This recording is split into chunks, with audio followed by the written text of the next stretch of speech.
Not too long ago, my marriage crumbled in the most painful way imaginable, through a shockingly ordinary betrayal. Now, some people might not find my story all that compelling. They might shrug and say, "You cheated on your wife, so why complain now?" But the truth is, the situation was actually the other way around. Let me start by saying we didn't have kids, which used to bother me a bit. But now I realize how lucky I am. Thank God for that. My wife often hung out with her best friend, a married woman with 4 adorable daughters. It was never an issue. They'd get together at home in the kitchen, or meet up at a cafe for coffee. Her mood was always the same after those meetups. You know how it goes, right? Sometimes when the girls chat, your wife comes home talking about wanting a new fur coat or planning a trip to the beach. But with Camilla, nothing like that ever happened. In fact, given her friend's life, I thought my wife was probably just grateful for such a friendship. By the way, I wasn't exactly flying solo either. I had 2 friends from my student days to prove it. But here's what's really upsetting. It was our so-called family friends who ended up destroying our family.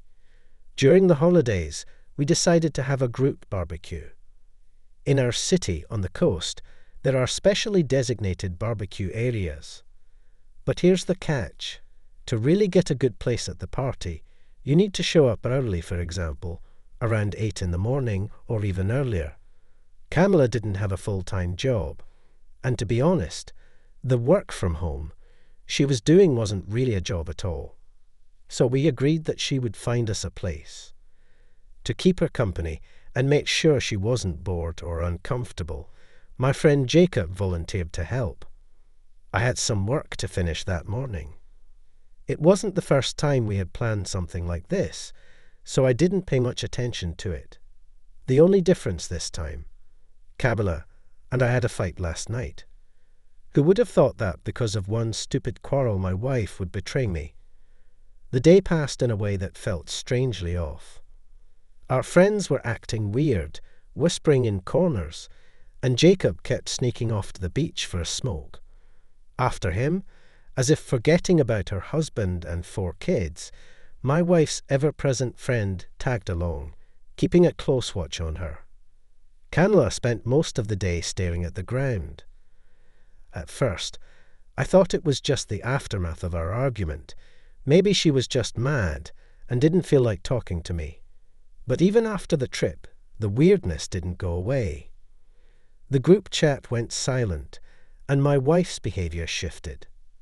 She started walking around with this permanent scowl, shooting me these angry looks from under her brow, as if every little thing I did or said pissed her off.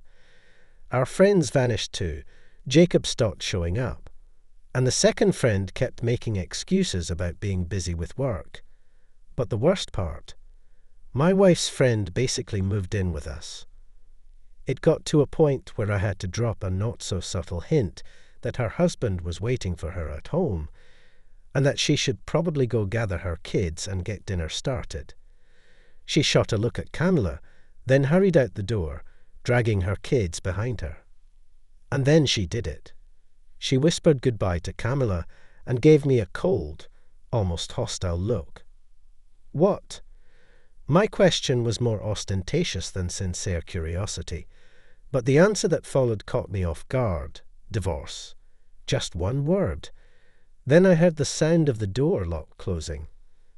I felt like I was locked in the hallway with a poisonous snake wife. Wait, what? Did I hear that right? Did she advise you to file for divorce?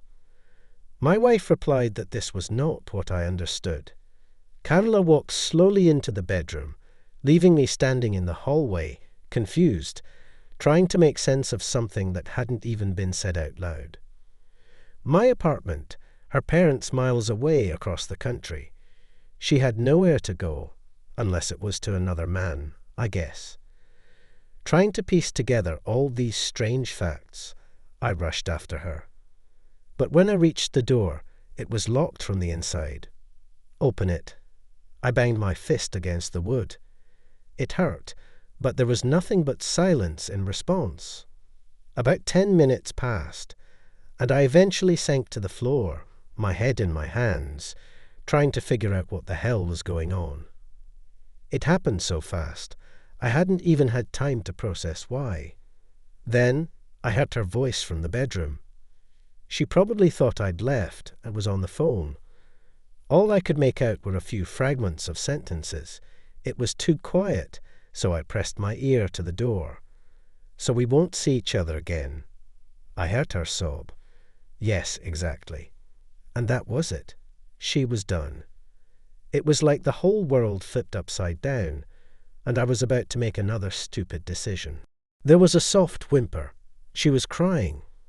After a couple of minutes, my phone vibrated. Jacob. The name flashed on the screen. Of course, it was him.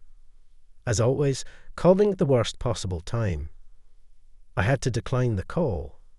A few seconds later, the phone rang again. I declined it again. I sat there on the floor, waiting for Camilla to call her man back, but she finally quieted down. So I picked up the third call from Jacob. "I'm busy." I snapped into the phone, harsher than I intended. "Brother, I'm sorry. I'd be angry too. I'll explain everything when I see you," Jacob said, his voice sounding like a dog that had been beaten. But this wasn't about us anymore. It was about Camilla. What the hell did she want? Camilla. She took sleeping pills. Get her to the hospital. After that, you can punch me in the face. Then there was silence. I could hardly process what he had just said. It felt like the world had slowed down, and the reality of it hit me all at once. My wife and my best friend, just like some twisted punchline to a bad joke. I didn't even want to imagine what I would find if I went to check on them. I had to kick the door down. Camilla was lying on the bed, barely reacting to the noise. I called for help, and the doctor arrived soon after. They kept her in the hospital for a day, put her on some kind of watch. The next evening we were back home. The conversation was brief. Camilla answered in single words, her eyes distant. "Did you cheat on me?" I asked, though the question felt pointless. "Yes, with Jacob." "Yes, you haven't had it in a long time," she replied flatly. When the silence between us stretched long enough, my wife finally looked up at me. It was as if she was seeing me for the first time. We had a fight, and the next morning, Jacob was so sweet. He made me laugh. He set up a tent for the kids, and that's where it all happened. "That's where our families found us," she said, her voice almost emotionless. "Jacob is better than you," she added, almost casually. It was high time for me to do this. Anyone in my place would have left such a useless husband. But you're about as active as a sack of potatoes. Her words cut deep, but they weren't just hers. They were Jacob's too, and they rang in my ears like the final blow. Yes, that's a pretty ridiculous analogy, isn't it? The funny thing is, Jacob doesn't need you anymore. You know, we talked yesterday. Camilla looked at me intently, and her lips silently said, "I don't need this." I loved you, but now, it's over. There was no point in staying together after that. I paid the rent within a month, and 30 days later, I had a divorce certificate in my hands. It turned out that Jacob kept his word. He didn't continue his relationship with my ex, and Camilla tried to live on her own for a while.